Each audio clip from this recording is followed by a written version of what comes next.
Disclaimer இந்த video எந்த loan app bank அல்லது ஃபினான்ஷியல் சர்வீஸையும் ப்ரமோஷன் செய்யவில்லை. இது கல்வி மற்றும் பொது தகவல் நோக்கத்திற்காக மட்டும். நம்மளுடைய விடி தமிழ்ல தொடர்ந்து நிறைய பயனுள்ள பதிவுகள் அப்படின்றத நம்ம பதிவிட்டுக்கிட்டு வரோங்க. அந்த வகையில் நம்ம இன்னைக்கு பார்க்க போகிறது என்னன்னா, சமீப காலமாக நிறைய அப்ளிகேஷன் அப்படின்றது பிளே ஸ்டோரில் இருக்குது, லோன் தரக்கூடிய அப்ளிகேஷன். ஸோ இதில் வந்துட்டு லோன் தரதா சொல்லி நம்மளை அலக்கழிக்கக்கூடிய அப்ளிகேஷன், நம்மளுடைய டீட்டெயில் எடுத்துக்கிட்டு நம்மளை ஏமாற்றக்கூடிய அப்ளிகேஷன் அப்படின்ற மாதிரி நிறைய எக்கச்சக்கமாக வந்துட்டு இருந்துட்டு இருக்குங்க. அதெல்லாம் எப்படி நம்ம வந்துட்டு கண்டுபிடிக்கிறது? ஸோ அந்த மாதிரி அப்ளிகேஷன் நம்ம எப்படி எளிமையாக வெளியில் வருது அப்படின்ற ஒரு 20 விஷயங்கள் நான் சொல்லியிருக்கேன். அந்த 20 விஷயங்களையும் நீங்கள் ஒவ்வொரு அப்ளிகேஷன்லையும் போய் செக் பண்ணி பார்க்கணும். அது என்ன அந்த 20 விஷயங்கள் அப்படின்றத வந்துட்டு இந்த வீடியோவில் நம்ம முழுமையாக பார்க்க போகிறோம். ஒன்றும் அவ்வளோ முக்கியமானது, அவ்வளோ சுலபமானது. இந்த சுலபமான விஷயத்த கூட நம்ம இன்னும் செக் பண்ணாமல் இருக்கிறோம் அப்படின்னா அப்போ பார்த்துக்கோங்க. ஸோ எந்த அளவுக்கு நம்ம கவனக்குறைவாக இருக்கிறோம் அப்படின்றது. ஓகே, இப்போ நம்ம வந்துட்டு வீடியோக்குள்ளே போகிறோம். இப்போ ஸ்டார்ட் பண்ணிடலாம். அண்ட் முதல்ல நம்ம இது சேஃப் இல்லையா அப்படின்றத நம்ம பார்க்கணும். அது என்னென்னா, டேரெக்டாக பேங்க்கில் இவங்க இருக்கிறாங்களா, இல்லை வந்துட்டு என்பிஎஃப்சி பார்ட்னர் மூலிமா இவங்க இயங்கிட்டு இருக்காங்களா அப்படின்றத நம்ம செக் பண்ணி பார்க்கணும். இரண்டாவது அப்ரூவ்டு, அதாவது ஆர்பிஐ அப்ரூவ்டு இருக்கா. டேரெக்டாக ஆர்பிஐ ஆப் அப்படின்றது எதுவுமே கிடையாது. என்பிஎஃப்சி மூலிமா தான் அவங்க பார்ட்னர்ஷிப் லிங்க் வச்சுட்டு வந்துட்டு ஆப் இது கொடுப்பாங்க. ஸோ அந்த வகையில் இவங்க எப்படி இருக்கிறாங்க, என்பிஎஃப்சியில் லிங்க் வச்சுருக்காங்களா அப்படின்றத பார்க்கணும். மூன்றாவது வட்டி விகிதம் அப்படின்றது எவ்வளவு இருக்குது. அதாவது ஒரு ஆவரேஜ் அப்ளிகேஷனில் வட்டி விகிதம் அப்படின்னா ஒரு 34 அப்டூ வந்து 34 இருந்தால் பரவாயில்ல. சில இதெல்லாம் வந்துட்டு ஏபிஆர் அப்படின்னு சொல்லி, இந்த ஏபிஆர் வீடியோ யாருமே போய் பார்க்க மாட்டேன்றீங்க. ஆனால் ஒரு லைஃப் சேஞ்சிங் வீடியோங்க இது. இது ஜஸ்ட்டு நான் வந்துட்டு வேறு தமிழ்லைன் மாத்திரேன், அப்போயாவது ஓடுதான்னு பார்ப்போம். ஸோ ஏபிஆர் அப்படின்றது அவ்வளோ இம்பார்ட்டன்ட் வீடியோ. ஒவ்வொரு லோன் எடுத்துருக்கவங்களுக்கும் இந்த 95 பேர் மட்டும்தான் இந்த வீடியோ அப்படின்றத பார்த்துருக்காங்க. ஸோ வேறு எதுவுமே வந்துட்டு அவங்க பார்க்கவே இல்லை. அதனால் நீங்களும் இந்த மாதிரி விட்டுறாதீங்க. தயவு செஞ்சு போய் இந்த வீடியோ வந்துட்டு பாருங்கள். அவ்வளவு இம்பார்ட்டண்டான ஒரு வீடியோ. ஏபிஆர்னா என்ன, இந்த வட்டி விகிதம் எப்படி இன்டெரக்டாக இதில் உள்ளே வருது அப்படின்றது எல்லாத்தையுமே இதில் நான் தெளிவாக சொல்லியிருக்கேன். அண்ட் நாலாவது அப்படின்றது பார்த்தீங்கன்னா ஹிடன் சார்ஜஸ் அப்படின்னு சொல்லுவாங்க. இந்த ப்ராசஸிங் ஃபீஸு, சர்வீஸ் சார்ஜஸ் இந்த மாதிரிலாம் லொட்டு லொஸ்க்குன்னு வந்துட்டு போடுவாங்க. இன்சூரன்ஸ் இந்த மாதிரிலாம் போடுவாங்க.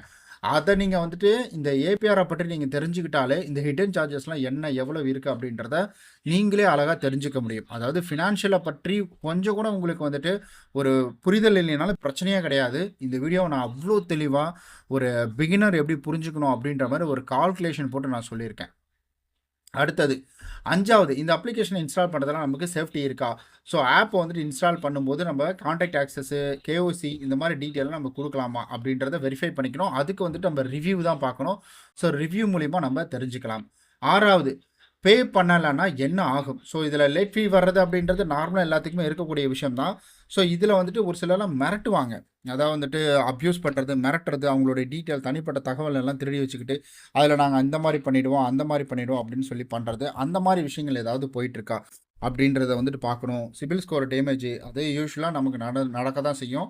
நார்மலாக ஒரு ரிஜிஸ்டர்டில் நம்ம லோன் எடுத்திருந்தோம்னா ஸோ அது பிரச்சனை கிடையாது. அது நார்மலாக வர்றதா. அப்புறம் கலெக்ஷன் கால்ஸ் அப்படின்றது வரும். அந்த கலெக்ஷன் கால் கூட எப்படி அப்ரோச் பண்ணுறாங்க நம்மளை, அதாவது கஸ்டமர்ஸ் எல்லாம் எப்படி வந்துட்டு அப்ரோச் பண்ணுறாங்க அப்படின்றத வந்து தெளிவாக நீங்கள் பார்த்துக்கணும். ஸோ இதெல்லாம் நீங்கள் தெரிஞ்சிட்டாலே உங்களுக்கு போதுமான ஒன்று தான். ரொம்ப எளிமையாக நீங்கள் வந்துட்டு ஈஸியாக இதில் இருக்கக்கூடிய விஷயங்கள் அப்படின்றத நீங்கள் புரிஞ்சுக்கலாம். அடுத்தது நீங்கள் பார்க்க வேண்டியது அப்படின்றது என்னென்னா, இது வேறு யாருக்காவது கால் பண்ணுறாங்களா, நம்ம சொந்தக்காரங்களுக்கு கால் பண்ணுறாங்களா, வேறு யாருக்காவது கால் பண்ணுறாங்களா அப்படின்ற ஒரு டீட்டெயில் எல்லாம் நீங்கள் தெரிஞ்சுக்கணும். அதுக்கு நீங்கள் எங்கே போகணும் அப்படின்னு கேட்டிங்கன்னா, அதுக்கு நீங்கள் அப்ளிகேஷனுடைய ரேட்டிங் அண்ட் ரிவ்யூ அப்படின்றதுக்குள்ளே தான் நீங்கள் போய் ஆகணும்.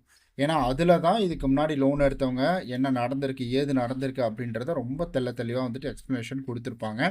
அதனால தான் இந்த ரேட்டிங் அண்ட் ரிவ்யூ போய் பாருங்கள் அப்படின்னு சொல்லி நான் அடிக்கடி சொல்லிக்கிட்டே இருப்பேன் நான். அண்டு அதுக்கு அடுத்தது இதில் ஹராஸ்மெண்ட், அதுக்கும் வந்துட்டு 8வது, இதுக்கும் வந்துட்டு நீங்கள் ரேட்டிங் அண்ட் ரிவ்யூ தான். இதில் வாட்ஸ்அப் கால் வருதா, இல்லை தொடர்ந்து கால் வந்துட்டு இருக்கா, வாட்ஸ்அப்பில் ப்ரெஷர் கொடுக்குறாங்களா, ட்ரூ காலர் மூலிமா ஏதாவது ஃபோட்டோ அனுப்புகிறாங்களா அப்படின்றது. அப்புறம் லோன் அமௌண்ட்டு எவ்வளவு அப்படின்றத நம்ம கண்டிப்பாக தெரிஞ்சுக்கணும். அப்போ தான் நமக்கான லோன் அமௌண்ட்டு கிடைக்குமா கிடைக்காதா அப்படின்றத நம்மளால் புரிஞ்சிக்க முடியும். ப்ராசஸிங் ஃபீ அப்படின்றது ஸோ எவ்வளவு இருக்குது அப்படின்றத நம்ம அண்டர்ஸ்டாண்ட் பண்ணிக்கணும். ஏன்னா ப்ராசஸிங் ஃபீ அப்படின்றது அதிகமாக இருந்துச்சுன்னா நமக்கு ரீபேமெண்ட் அப்படின்றது ரொம்ப அதிகமாக இருக்கும். ஸோ இதில் பேங்க்கு, வேறு ஒரு அப்ளிகேஷன் இந்த மாதிரிலாம் கம்பேர் பண்ணி பாருங்கள். ஸோ ஃபேக் ஆப் டெலிட் எப்படி, அதாவது வந்துட்டு இந்த அப்ளிகேஷனில் நீங்கள் இது எப்படி டெடெக்ட் பண்ணலாம் அப்படின்னு கேட்டிங்கன்னா, முதல்ல ப்ளே ஸ்டோரில் போய்ட்டு application review, NBFC name, website, இந்த டீட்டெயிலாம் பார்க்கும்பொழுது நமக்கு தெளிவான ஒரு விஷயம் அப்படின்றது கிடச்சிரும். ஸோ யாராவது உங்களுக்கு ஓடிபி அனுப்பி அதை ஷேர் பண்ணுங்கள், எங்களுடைய ஆப் தரப்பில் தான் நாங்கள் கேட்குறோம் அப்படின்ற மாதிரி யாராவது கேட்டாங்கன்னா கொடுக்காதீங்க. ஏன்னா ஓடிபி அப்படின்றது யாரும் கேட்கக்கூடாது. ஓடிபி ஒன் டைம் பாஸ்வேர்டு அப்படின்றது.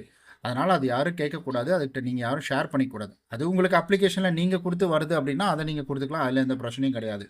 அப்புறம் கேஒய்சி சேஃபாக இருக்கா அப்படின்றத நீங்கள் போய் முதல்ல செக் பண்ணுங்கள். பேன் ஆதார் வந்துட்டு கேட்குது. ஸோ இதெல்லாம் வந்துட்டு நம்மளோட டீட்டெயிலாம் கரெக்டாக வச்சுப்பாங்களா அப்படின்றது. இது எல்லாத்துக்குமே மெயின் ஏரியா எங்கன்னு கேட்டிங்கன்னா அந்த ரிவ்யூ மட்டும்தான்.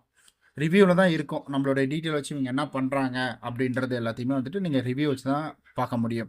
அண்ட் ஆட்டோ டெபிட் அப்படின்றது எப்படி இருக்குது, ஆட்டோ டெபிட்டில் எப்படி பேங்க் மூலிமா ஆட்டோ டெபிட் போகுதா, என்ன மாதிரி போகுது அப்படின்றத நீங்கள் தெரிஞ்சுக்கணும். ஏன்னா அது மோஸ்ட் இம்பார்ட்டன்ட். சில இதில் பார்த்தீங்கன்னா அவங்களுடைய வந்துட்டு பர்சனல் இதில் பேமெண்ட் பண்ணுற மாதிரி ஆகிடும். அந்த மாதிரி பேமெண்ட் பண்ணும்போது நமக்கு அது ஒரு தலைவலி அப்படின்றது கொடுத்துரும். அதனால் அந்த மாதிரி வந்துட்டு செக் பண்ணிக்கோங்க. ஆட்டோ டெபிட்டில் என்ன மாதிரி ஆப்ஷன் கொடுத்துருக்காங்க அப்படின்றதெல்லாம் பார்த்து தெரிஞ்சுக்கோங்க. அடுத்தது 15 அப்படின்றத எடுத்துக்கிட்டிங்கன்னா ஸோ எக்ஸ்டென்ஷன் ஆப்ஷன் அப்படின்னு சொல்லுவாங்க. சில கேசஸில் பார்த்திங்கன்னா இது வரும். அதாவது எப்படின்னா வந்துட்டு எக்ஸ்டென்ஷன் அப்படின்னா ஸோ இதில் முக்கியமாக நமக்கு வந்துட்டு தேவையில்லாத பணம் வாங்குறது, எக்ஸ்ட்ரா வாங்குறது, ஸோ இதில் தேவையில்லாத வந்துட்டு ப்ரொமோட் பண்ணுறது, வேறு ஆப்பை உள்ளே கொண்டு வரது, இந்த மாதிரி விஷயங்கள் ஏதாவது இருக்கா தேர்ட் பார்ட்டி மூலிமா, இது எல்லாத்துக்கும் மெயின் இடம் எதுன்னு கேட்டிங்கன்னா நீங்கள் ரிவ்யூ பார்த்தா தான் தெரிஞ்சுக்க முடியும். ஸோ 16 ரெக்கவரி ஏஜென்ட்டு வருவாங்களா, ஸோ அதையும் நீங்கள் ரிவ்யூ பார்த்தா தான் தெரிஞ்சுக்க முடியும். ஒரு அப்ளிகேஷன் ரெஜிஸ்டர்னா குறிப்பிட்ட நாளுக்கு அப்புறம் வருவாங்க. So mostly phone call collection தான் வரும். வீட்டுக்கு வர்றது கொஞ்சம் ரேர் தான். வாட்ஸ்அப் மூலிமா ஹராஸ்மெண்ட் ஏதாவது நடக்குதா, ஏன்னா நம்ம இந்த 7 நாள் அப்ளிகேஷனில் வந்து ஃபோட்டோ அனுப்புறது, அசிங்கமாக பேசுறது, இந்த மாதிரி விஷயங்கள் அப்படின்றதெல்லாம் இருக்குது. ஃபோட்டோ மாஃப் பண்ணி அனுப்புறது, இந்த மாதிரி விஷயங்கள்லாம் இருக்குது. அதனால தான் சொல்கிறேன், இந்த மாதிரி ஏதாவது இருக்கா அப்படின்றத வந்துட்டு நீங்கள் பார்த்து கன்ஃபார்ம் பண்ணிக்கோங்க. அப்புறமேட்டுக்கு நம்ம லாஸ்ட்டாக ஆர்பிஐயில் சிஎம்எஸ் போர்ட்டலில் நீங்கள் போயிட்டு ஏதாவது கம்ப்ளைண்ட் இருக்கா அப்படின்றத பார்த்துக்கோங்க. அண்ட் அதே போல் ஆர்பிஐ சைபர் செக்யூரிட்டியில் யாராவது வந்துட்டு கம்ப்ளைண்ட் கொடுத்துருக்காங்களா, RBI portal, cyber security portal, இது ரெண்டுலேயுமே ஏதாவது இருக்கா அப்படின்றது எல்லாமே போய் பார்த்து செக் பண்ணிக்கோங்க. ஸோ ரொம்ப ஈஸி தான், நீங்கள் ஆர்பிஐ போர்ட்டலில் செக் பண்ணுறது, அதெல்லாம் ஓப்பனில் தான் இருக்கும். ஸோ இஎம்ஐ மிஸ் பண்ணால் இதில் கண்டிப்பாக பெனால்ட்டி அப்படின்றது வரும். எல்லாத்துலேயுமே வரும். சிவில் ஸ்கோர் டேமேஜ் ஆகும். இது நார்மலாக தெரிஞ்ச விஷயம் தான். பட் அதையும் நீங்கள் பார்த்துக்கணும். சிவில் டைப் இருக்கா அப்படின்றது எல்லாத்தையுமே நீங்கள் தெரிஞ்சுக்கணும். ஆப் டெலிட் பண்ணதுக்கப்புறம் சேஃபாக இருக்குமா அப்படின்றது நம்ம வந்துட்டு பார்த்துக்கணும். இது ரொம்ப ரொம்ப முக்கியம். ஏன்னா சில அப்ளிகேஷனில் ஆப் டெலிட் பண்ணுற ஆப்ஷன் அப்படின்றத வந்து தனியாகவே கொடுத்து வச்சுருப்பாங்க. அந்த மாதிரி இருக்கிறதுல போய்ட்டு நீங்கள் கொடுத்தீங்கன்னா மேலும் டீட்டெயில் அப்படின்றத வந்துட்டு எடுத்துப்பாங்க. அடிஷ்னல் வேறு ஏதாவது நம்பர் இருந்தால் கொடுங்க, அந்த நம்பரை வச்சு நாங்கள் பார்த்து சொல்கிறோம் அப்படின்ற மாதிரி வந்துட்டு அதில் நம்ம டீட்டெயில் எடுத்துகிட்டு மேற்கொண்டு நம்மளை தொந்தரவு அப்படின்றது வந்துட்டு பண்ண ஆரம்பிச்சிருவாங்க. ஸோ கவனமாக இருங்க. இந்த மாதிரி தான் ஒரு அப்ளிகேஷன் நம்ம லோன் எடுக்கிறதுக்கு முன்னாடி சிங்கிள் ஸ்டார் ரிவ்யூஸ் என்ன, 5 ஸ்டார் ரிவ்யூஸ் என்ன, இதுக்கு முன்னாடி லோன் எடுத்தவங்க என்ன சொல்லியிருக்காங்க, ப்ளே ஸ்டோரில் என்ன மாதிரி ரிவ்யூலாம் வந்திருக்கு அப்படின்ற மாதிரி எல்லா விஷயத்தையும் லொசுக்கு எல்லாத்தையுமே பார்த்து நம்ம தெரிஞ்சுக்கிட்டு தான் ஒரு அப்ளிகேஷனுக்குள்ளேயே போகணும். நான் ஒரு அப்ளிகேஷனுக்குள்ளே போகிறதுக்கு முன்னாடி இவ்வளோ விஷயங்களை பார்க்கணுமா அப்படின்ற ஒரு கேள்வி உங்களுக்குள்ளே வருதுன்னா, இப்போ வரைக்கும் எனக்கு டெய்லியும் ஒரு மெசேஜ் வரும். ஏதாவது வந்துட்டு எப்படியாவது என்னை காப்பாற்றிடுங்க, இந்த அப்ளிகேஷனில் நான் மாட்டிக்கிட்டு இருக்கேன், எனக்கு எப்படி வர்றதுனே வெளியில் வர்றதுனே தெரியல, நான் இதை சாதாரணமாக நினச்சேன், இது இவ்வளோ கொடுமைப்படுத்திட்டு இருக்காங்க, தயவு செஞ்சு எனக்கு ஹெல்ப் பண்ணுங்கள் அப்படின்ற மாதிரி இப்போ வரைக்கும் மெசேஜ் வந்துட்டுருக்கு. நம்மளுடைய லோன் ஆப் தமிழ் சேனலில் போய் கமெண்ட் எல்லாம் படித்து பாருங்கள். நான் சொல்கிறது உண்மையா பொய்யா அப்படின்றது உங்களுக்கே தெளிவாகவே தெரியும். ஓகே கைஸ், இந்த வீடியோ உங்களுக்கு பயனுள்ளதாக இருக்கும் அப்படின்னு நான் நம்புகிறேன். இந்த வீடியோ பிடிச்சிருந்தா லைக், சப்ஸ்கிரைப், ஷேர், கமெண்ட் எல்லாமே பண்ணிவிடுங்க. வேறு ஏதாவது கேள்விகள் இருந்துச்சுன்னா கீழே மறக்காமல் கமெண்ட் பண்ணிவிடுங்க. நம்ம நாளைக்கு இது போல் வேறு ஒரு பயனுள்ள வீடியோவில் சந்திக்கலாம். பாய்.